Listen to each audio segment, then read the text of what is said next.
Exercise 5.2 का question number 2 है हमारे पास और इसमें कह रहा है a group of 360 people were asked to vote for their favourite season.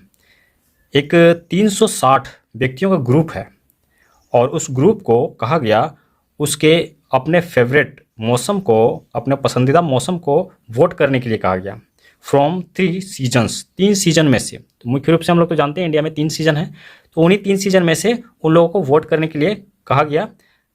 Rainy, winter and summer, ये 3 सीजन है और उसी को वोट करने के लिए कहा गया और उसकी जानकारी जो है यहाँ पे एक टेबल के रूप में दिया हुआ है।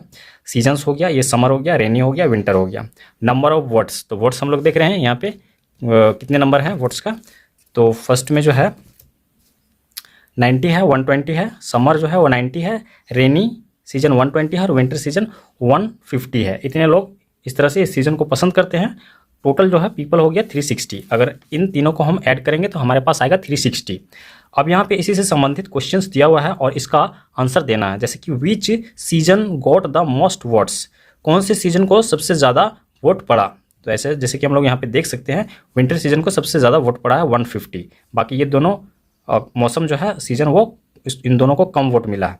उसके बाद सेकेंड नंबर में find the central angle of each sector, तो सभी पार्ट का जो है वो सेंट्रल एंगल निकालने के लिए कह रहा है। तो एंगल क्या होता है, इसके अंदर जो एंगल बनता है, जो ये जो है पाई चार्ट के अंदर जो एंगल बनता है उसके एंगल को ही सेंट्रल एंगल कहते हैं। तो बस इस एंगल को इसमें ड्रॉ नहीं करना, इसको निकालना है कैलकुलेट करके। तो इसको निकालने के लिए जो है इसको फ्रैक्शन में चेंज किया जाता है, उसके बाद 360 से मल्टीप्लाई किया जाता है, फिर जो है वो ये निकल जाता है, सेंट्रल एंगल निकल जाता है।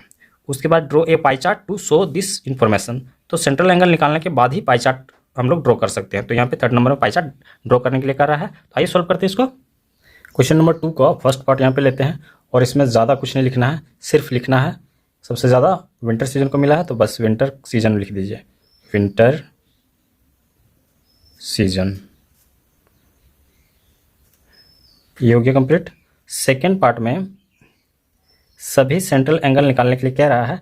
तो सेंट्रल एंगल जो है समर का 90, मतलब तीनों को ऐड करके जो है हमारे पास आ रहा है 360। ठीक है, जैसे आप ये हो गया समर हो गया, ये समर का क्या दिया हुआ है 90 दिया हुआ है, 90 पीपल, और इसका दिया हुआ है रेनी का दिया हुआ है 120 और इसका दिया हुआ है विंटर का 150 दिया हुआ है। तो अगर इन तीनों को हम ऐड कर देते हैं तो हमें कितना मिलता है, यहाँ पे 11 हो गया, 9 2 11, 11 और 5 16 के 6 हो गया, 1 हाथ में बच गया, 1 2 और हाथ वाला 3, 360। ठीक है, 360 हो गया। तो अभी जो है समर का हम निकालेंगे, समर का हम सेंट्रल एंगल निकालेंगे। ये हो जाएगा, हम यहाँ पे लिख देते हैं सेंट्रल एंगल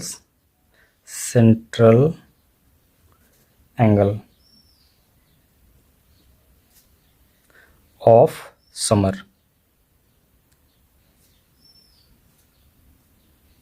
इक्वल टू हो जाएगा 90 बाय 360। तो ये कटेगा, 0 0 काट दिए। अब 9 4 जा हो गया 36, तो ऊपर में बच गया 1। तो इसका फ्रैक्शन क्या आ गया, फ्रैक्शन आ गया 1/4। इसको सेंट्रल एंगल निकालने के लिए इसको 360 से मल्टीप्लाई करना पड़ता है 1। तो 360 से मल्टीप्लाई क्यों करना पड़ता है तो बतलाते हैं आपको। ये जो हो गया मल्टीप्लाई 360, ये इसलिए करना पड़ता है क्योंकि एक सर्कल जो होता है, एक सर्कल का टोटल एंगल जो होता है वो 360 डिग्री होता है, 360 डिग्री। तो ये डिग्री ही है 360 डिग्री। ये 360 नहीं है, ये वाला जो 360 आप देख रहे हैं जो ऐड करके आया हुआ ये नहीं है, ये इसका है, ये सर्कल का है। ठीक है, तो अभी जो है इसको हम काटेंगे यहाँ से। तो 4 कितने बार में कटेगा, 9 4 9 जा 36, तो ये 0 इसमें आ गया 90 डिग्री। ठीक है, तो इसका मतलब है कि ये इसका एंगल जो है वो 90 डिग्री आ गया, सेंट्रल एंगल 90 डिग्री। उसी तरह से सेंट्रल एंगल हम फिर दूसरा निकालेंगे, सेंट्रल एंगल ऑफ रेनी था तो हम रेनी सीजन का निकालते हैं, रेनी इक्वल टू हो जाएगा 120 दिया हुआ था तो 120 बाय 360। तो यहाँ पे ये कट जाएगा और ये कट गया, 12×24 36, 12 3 जा 36 होता है, 3 जा ऊपर में 1 बच गया, मतलब इसका रेशियो, इसका जो है फ्रैक्शन आ गया 1/3। अब इसको मल्टीप्लाई करेंगे किससे, 1/3 इंटू 360 डिग्री। अब ये कटेगा, 3 1 जा 3, 3 2 जा 6, ये 0 यहाँ आ जाएगा और ये कट गया। तो हमारे पास क्या आ गया, 120 डिग्री। दूसरा सेंट्रल एंगल आ गया। अब सेंट्रल एंगल ऑफ, यहाँ पे तीसरा हम निकाल लेते हैं, central angle of winter, winter का हम निकाल लेते हैं, इक्वल टू हो गया 150 दिया हुआ है बाय 36, 36 पे 0, 360 हो गया। अब यहाँ इसको काट दिए, यहाँ इसको काट दिए, तो ये कटेगा किससे, 3 से कट सकता है, 3 5 जा 15 हो गया और 3 1 जा 3, 3 2 जा 6 हो गया। इससे ज़्यादा कटने वाला नहीं। इसका फ्रैक्शन क्या आ गया, 5/12। अब इसको जो है 5/12 को, 5/12 को हम काट देते हैं, इसको मल्टीप्लाई कर देते हैं 360 डिग्री से, तो 12 3 जा 36, 3 जा 36 पे एक 0 हो गया, 30 पे 3 पे एक 0 हो गया, ठीक है। तो यहाँ पे 5 3 जा 15, 150 डिग्री। तो ये 150 डिग्री हो गया, 120 डिग्री हो गया और ये 90 डिग्री हो गया। ये सेकंड नंबर का आंसर हो गया। इसमें सिर्फ एंगल निकालने के लिए कह रहा था। अब थर्ड पार्ट में जो है इसी का हमें पाई चार्ट बनाना है, तो चलिए सॉल्व करते हैं उसको। थर्ड पार्ट है ये, और इसमें यहाँ पे सिर्फ पाई चार्ट ड्रॉ करना है। तो पाई चार्ट में जो नंबर ऑफ पीपल जो था वो 360 था, और सर्कल का कंप्लीट एंगल जो होता है वो 360 होता है। इसीलिए जितना नंबर्स ऑफ पीपल दिया हुआ है, वोटिंग दिया हुआ है, वही जो है इसमें एंगल आया हुआ है, क्योंकि लोगों की संख्या 360 और सर्कल का कंप्लीट एंगल जो है वो 360 दोनों मैच कर रहा है, इसीलिए एंगल सेम आया हुआ है जितने वोट पड़े हुए हैं। तो सबसे पहले हम क्या करेंगे, एक जो है यहाँ पे थोड़ा सा बड़ा कर लेते हैं, यहाँ पे एक सर्कल बना लेते हैं। एक सर्कल आपको यहाँ पे ड्रॉ कर लेना है। कई बार बच्चे जो है सर्कल बनाने में उनको दिक्कत होता है। ये देखिए सर्कल बन गया। तो जो ड्रॉ करते हैं उसको ड्रॉ करने में दिक्कत नहीं होगा, और जो ड्रॉ नहीं करते हैं, इंटरेस्टेड नहीं रखते हैं, उनको दिक्कत होगा। अब जो है हमें क्या करना है, एक लाइन ले लेना है। कहाँ गया वो, यहाँ पे है। ये है, आपको जो है प्रोटेक्टर रखना है, इसी से बनेगा ये। हमें एक लाइन ले लेना है, कहीं भी आप लाइन खींच लीजिए, उससे कोई फर्क पड़ने वाला नहीं है। और उस लाइन के अनुसार यहाँ से यहाँ तक हम एक लाइन ले लिए, ये हमारा सेंटर पॉइंट है।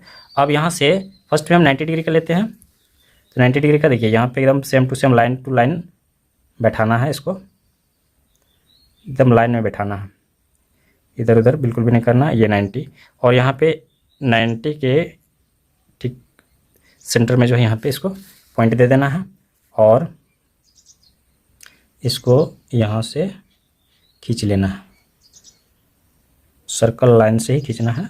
ये हो गया, ये 90 हो गया। उसके बाद 120 बनाना है। तो 120 बनाना है, अभी इसको जो अपने कॉपी को आपको रोटेट करना पड़ेगा, इसको जो है इस तरह से कीजिए, और फिर लाइन टू लाइन मिलाइए इसमें, पॉइंट टू पॉइंट और लाइन टू लाइन, पॉइंट पे रखना है और बिल्कुल लाइन से मिला लेना है इसको, और 120 डिग्री। तो देखिए वहाँ से 0 से चलता है ये 90 हो गया। अब यहाँ पे 90 से आगे चलने लगा, 100 110 120। तो 120 यहाँ पे आ रहा है, यहाँ पे आप बिंदु लगा दीजिए, और बस यहाँ से इसको ड्रॉ कर लेना। इस लाइन को यहाँ मैच कर दीजिए इसमें।